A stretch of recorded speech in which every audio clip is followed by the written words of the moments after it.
Hi friends, ಎಲ್ಲರಿಗೂ ನಮಸ್ಕಾರ. Welcome to my channel ಗೃಹಿಣಿ ಲೋಕ. ದಯವಿಟ್ಟು ವೀಡಿಯೋಸ್ಗಳನ್ನ ಲೈಕ್ ಮಾಡಿ, ಚಾನಲ್ನ ಸಬ್ಸ್ಕ್ರೈಬ್ ಮಾಡಿ, ತಪ್ಪದೆ ನೆಕ್ಸ್ಟ್ ವೀಡಿಯೋಸ್ಗಾಗಿ ಬೆಲ್ಲೈಕನ್ನ ಕ್ಲಿಕ್ ಮಾಡಿ. ನವರಾತ್ರಿ ಮುಗಿತಾ ಇದ್ದಂಗೆ ನೆಕ್ಸ್ಟ್ ಬರುವಂಥ ವಿಶೇಷವಾದ ಹಬ್ಬ ಅಂದರೆ ದೀಪಾವಳಿ ಹಬ್ಬ. ಸೊ ಎಲ್ಲ ಕಡೆ already Deepavali discount, Deepavali sale ಅಂತ ಆಗ್ತಾಯಿದ್ದಾರೆ. ಯಾಕಂದರೆ ಇದು ಒಂದು ವಿಜೃಂಭಣೆ ಹಬ್ಬ ಅಂತಲೇ ಹೇಳ್ಬೋದು. ಆಲ್ಮೋಸ್ಟ್ ಎಲ್ಲ ಕಡೆ ಒಂದು ದೀಪಾವಳಿನ ಸೆಲೆಬ್ರೇಟ್ ಮಾಡೋದ್ರಿಂದ ಒಂದು ರೀತಿಯ ಗ್ರ್ಯಾಂಡ್ ಹಬ್ಬ ಅಂತಲೇ ಕರಿಬೋದು. ಟಿ ವಿಗಳಲ್ಲೂ ಅಷ್ಟೇ ಸುಮಾರು ಹ್ಯಾಡ್ಗಳನ್ನ ಕೊಡೋಕ್ಕೆ ಸ್ಟಾರ್ಟ್ ಮಾಡಿಬಿಟ್ಟಿದ್ದಾರೆ, ದೀಪಾವಳಿ ಸೇಲು, ದೀಪಾವಳಿ ಡಿಸ್ಕೌಂಟ್ ಅಂತ. ಸೊ ಹಾಗಾಗಿ ಕಮೆಂಟ್ಸ್ಗಳು ಮೇ ಬಿ ಜಾಸ್ತಿ ಆಯಿತು ಅಂದ್ಕೊತೀನಿ. ಕಾರ್ತಿಕ ಮಾಸ ಯಾವಾಗ ಸ್ಟಾರ್ಟ್ ಆಗ್ತಾಯಿದೆ, ಯಾವಾಗ ಎಂಡ್ ಆಗ್ತಾಯಿದೆ, ಹಂಗಂದರೆ ಕಾರ್ತಿಕ ಮಾಸ ಸ್ಟಾರ್ಟ್ ಆಗಿಬಿಡ್ತಾ, ಸೋಮವಾರ ದೀಪ ಹಚ್ಬೋದಾ, ಈ ರೀತಿ ಕಮೆಂಟ್ಸ್ಗಳು ಆಲ್ರೆಡಿ ಸ್ಟಾರ್ಟ್ ಆಗಿತ್ತು. ಸೊ ಆ ಕಾರಣಕ್ಕೆ ವಿಡಿಯೋನ ಮಾಡ್ತಾಯಿದ್ದೀನಿ. 2022ರಲ್ಲಿ ಕಾರ್ತಿಕ ಮಾಸ ಯಾವಾಗಿದೆ, ಯಾವಾಗ ಮುಗೀತಾ ಇದೆ, ಎಷ್ಟು ಕಾರ್ತಿಕ ಸೋಮವಾರಗಳು ಬಂದಿದೆ ಅನ್ನೋದನ್ನ ಈ ಒಂದು ವಿಡಿಯೋದಲ್ಲಿ ನಿಮಗೆ ತಿಳಿಸ್ಕೊಡ್ತೀನಿ. ಮೊದಲನೇದಾಗಿ ಕಾರ್ತಿಕ ಮಾಸ ಅನ್ನೋದು ಕೆಲವೊಂದು ಕ್ಯಾಲೆಂಡರ್ ಪ್ರಕಾರ ವ್ಯತ್ಯಾಸ ಆಗುತ್ತೆ. ಈಗ ನೋಡಿ, ತೆಲುಗು ಕ್ಯಾಲೆಂಡರ್ ಪ್ರಕಾರ ಬೇರೆ ಇರುತ್ತೆ, ಕನ್ನಡ ಕ್ಯಾಲೆಂಡರ್ ಪ್ರಕಾರ ಬೇರೆ ಇರುತ್ತೆ, ತಮಿಳ್ ಕ್ಯಾಲೆಂಡರ್ ಪ್ರಕಾರ ಬೇರೆ ಇರುತ್ತೆ. ಬಟ್ ದೀಪಾವಳಿ ಹಬ್ಬ ಒಂದೇ, ಬಟ್ ಮಾಸಗಳು ಸ್ವಲ್ಪ ವ್ಯತ್ಯಾಸ ಇರುತ್ತೆ. ಸೊ ಆ ಕಾರಣಕ್ಕಾಗಿ ಸ್ವಲ್ಪ ಕನ್ಫ್ಯೂಷನ್ಸ್ ಇದೆ. ಹಾಗಾಗಿ ನಮ್ಮ ಒಂದು ಕನ್ನಡ ಕ್ಯಾಲೆಂಡರ್ ಪ್ರಕಾರ ಈ ಒಂದು ಕಾರ್ತಿಕ ಮಾಸ ಯಾವಾಗ ಬಂದಿದೆ ಅನ್ನೋದಾದರೆ ಅಕ್ಟೋಬರ್ 26ನೇ ತಾರೀಕಿಂದ ಕಾರ್ತಿಕ ಮಾಸ ಸ್ಟಾರ್ಟ್ ಆಗ್ತಾ ಇದೆ. ಅಂದರೆ ಬಲಿಪಾಡ್ಯಮಿ ಹಬ್ಬನ ಮಾಡಿದ ದಿನದಿಂದ ಕಾರ್ತಿಕ ಮಾಸ ಸ್ಟಾರ್ಟ್ ಆಗ್ತಾ ಇದೆ. ಅದು ಮುಗಿಯೋದು ನವೆಂಬರ್ 23ಕ್ಕೆ ಮುಗಿಯುತ್ತೆ. ಸೊ ಹಾಗಾಗಿ ದಯವಿಟ್ಟು ಕನ್ಫ್ಯೂಷನ್ ಮಾಡ್ಕೊಬೇಡಿ.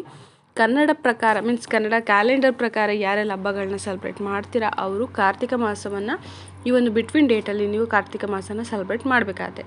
ಯಾಕೆ ಕಾರ್ತಿಕ ಮಾಸ ತುಂಬ ನಾವು ಕನ್ಸಿಡರ್ ಮಾಡ್ತೀವಿ ಅನ್ನೋದಾದರೆ, ಈ ಒಂದು ಮಾಸದಲ್ಲಿ ನಾವು ಶಿವನಿಗೆ ಶಿವನ ದೇವಸ್ಥಾನಕ್ಕೆ ಹೋಗಿ ಶಿವನಿಗೆ ದೀಪಾರಾಧನೆ ಮಾಡೋದ್ರಿಂದ ಇಷ್ಟಾರ್ಥಗಳು ಬೇಗ ಸಿದ್ಧಿ ಆಗುತ್ತೆ ಅನ್ನೋ ನಂಬಿಕೆ ಇದೆ. ಸೊ ಹಾಗಾಗಿ ಪ್ರತಿ ಸೋಮವಾರನೂ ನಾವು ಶಿವನ ದೇವಸ್ಥಾನಕ್ಕೆ ಹೋಗಬೇಕಾಗಿರೋದ್ರಿಂದ ನಮಗೆ ಈ ಒಂದು ಕಾರ್ತಿಕ ಮಾಸ ಯಾವಾಗ ಮುಗಿಯುತ್ತೆ, ಯಾವಾಗ ಎಂಡ್ ಆಗುತ್ತೆ ಅನ್ನೋದು ತಿಳ್ಕೊಳ್ಳೋದು ತುಂಬ ಇಂಪಾರ್ಟೆಂಟ್ ಆಗುತ್ತೆ. ಹಾಗಾದರೆ ಮೊದಲ ಕಾರ್ತಿಕ ಸೋಮವಾರದ ಡೇಟ್ ಏನು ಅನ್ನೋದಾದರೆ ಅಕ್ಟೋಬರ್ 31. ಈ ವರ್ಷದಲ್ಲಿ ಎಷ್ಟು ಕಾರ್ತಿಕ ಸೋಮವಾರ ಬರುತ್ತೆ ಅನ್ನೋದಾದರೆ 4 ಕಾರ್ತಿಕ ಸೋಮವಾರ ನಿಮಗೆ ಸಿಗುತ್ತೆ. October 31, November 7, November 14, November 21. So ಹಾಗಾಗಿ ನಿಮಗೆ 4 ವಿಶೇಷವಾದ ಕಾರ್ತಿಕ ಸೋಮವಾರಗಳು ಸಿಗುತ್ತೆ ದೀಪಾರಾಧನೆ ಮಾಡೋದಕ್ಕೆ. ಯಾರೆಲ್ಲ ಈ ಒಂದು ಕಾರ್ತಿಕ ಮಾಸದಲ್ಲಿ ಶಿವನಿಗೆ ದೀಪಾರಾಧನೆ ಮಾಡಬೇಕು ಅಂದ್ಕೊಂಡಿದ್ದೀರಾ ಅವರು ಈ ಒಂದು ಡೇಟ್ಗಳನ್ನ ನೋಟ್ ಮಾಡಿ ಇಟ್ಕೊಂಡು ನೀವು ಪ್ರತಿ ಸೋಮವಾರ ಅಂದರೆ ಕಾರ್ತಿಕ ಮಾಸದಲ್ಲಿ ತಪ್ಪದೆ ನೀವು ಒಂದು 4 ವಾರನೂ ಕೂಡ ನೀವು ಕಾರ್ತಿಕ ಮಾಸದಲ್ಲಿ ದೇವರಿಗೆ ದೀಪ ಹಚ್ಚಿ, ಅಂದರೆ ಶಿವನ ದೇವಸ್ಥಾನದಲ್ಲಿ ಹೋಗಿ ದೀಪ ಹಚ್ಚಿ ನಿಮ್ಮ ಇಷ್ಟಾರ್ಥವನ್ನು ಸಿದ್ಧಿ ಮಾಡ್ಕೊಳ್ಳಿ. ಇನ್ನು ಯಾವೆಲ್ಲ ದೀಪಾರಾಧನೆನ ಈ ಒಂದು ಕಾರ್ತಿಕ ಮಾಸದಲ್ಲಿ ಮಾಡ್ಬೋದು, ಶಿವನಿಗೆ ಪ್ರಿಯವಾದಂಥ ದೀಪಾರಾಧನೆಗಳು ಯಾವ್ದ್ಯಾವುದು ಅನ್ನೋದಾದರೆ ನಾನು ಲಾಸ್ಟ್ ಇಯರು ಸುಮಾರು ವಿಡಿಯೋಸ್ಗಳನ್ನ ಅಪ್ಲೋಡ್ ಮಾಡಿದ್ದೀನಿ. ಸಾಧ್ಯ ಆದರೆ ವಿಡಿಯೋಸ್ಗಳನ್ನ ರಿಪೀಟ್ ಮಾಡ್ತೀನಿ, ಇಲ್ಲಾಂದರೆ ಲಿಂಕ್ನ ಡಿಸ್ಕ್ರಿಪ್ಷನಲ್ಲಿ ಹಾಕ್ತೀನಿ. ದಯವಿಟ್ಟು ತಪ್ಪದೆ ಯಾವುದಾದ್ರೂ ಒಂದು ರೀತಿಯಾದಂಥ ದೀಪಾರಾಧನೆನ ಈ ಒಂದು ಕಾರ್ತಿಕ ಮಾಸದಲ್ಲಿ ಮಾಡಿ ಖಂಡಿತ ಶುಭ ಫಲಗಳನ್ನ ಪಡ್ಕೋಬೋದು.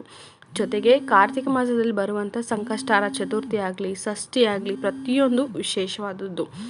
ಈ ಎಲ್ಲವನ್ನು ನಾನು ಮತ್ತು ದೀಪಾವಳಿಯಲ್ಲಿ ಮಾಡುವಂಥ ಧನತ್ರಯೋದಶಿ ಮತ್ತು ಲಕ್ಷ್ಮೀ ಪೂಜೆ ಯಾವಾಗ ಎಲ್ಲವನ್ನು ನಾನು ವಿಡಿಯೋನ ಕಂಟಿನ್ಯೂಸ್ ಆಗಿ ಅಪ್ಲೋಡ್ ಮಾಡ್ತಾ ಬರ್ತೀನಿ. ದಯವಿಟ್ಟು ತಪ್ಪದೆ ವಿಡಿಯೋನ ಚೆಕ್ ಮಾಡಿ. ಆ ಒಂದು ವಿಡಿಯೋ ನಿಮಗೆ ಸಿಗಬೇಕು ಅಂದರೆ ನೀವು ನೋಟಿಫಿಕೇಷನ್ನ ಆನ್ ಮಾಡ್ಕೊಬೇಕಾಗತ್ತೆ. ಅಂದರೆ ಅಲ್ಲೊಂದು ಬೆಲ್ ಐಕಾನ್ ಇರುತ್ತೆ, ಅದನ್ನು ಕ್ಲಿಕ್ ಮಾಡಿ ನೆಕ್ಸ್ಟ್ ವೀಡಿಯೋಸ್ಗಾಗಿ ವೆಯ್ಟ್ ಮಾಡಿ. ಈ ಒಂದು ಇನ್ಫಾರ್ಮೇಷನ್ ನಿಮ್ಗೆ ಇಷ್ಟ ಆಗಿದ್ರೆ ಈ ವಿಡಿಯೋನ ಲೈಕ್ ಮಾಡಿ. Thank you.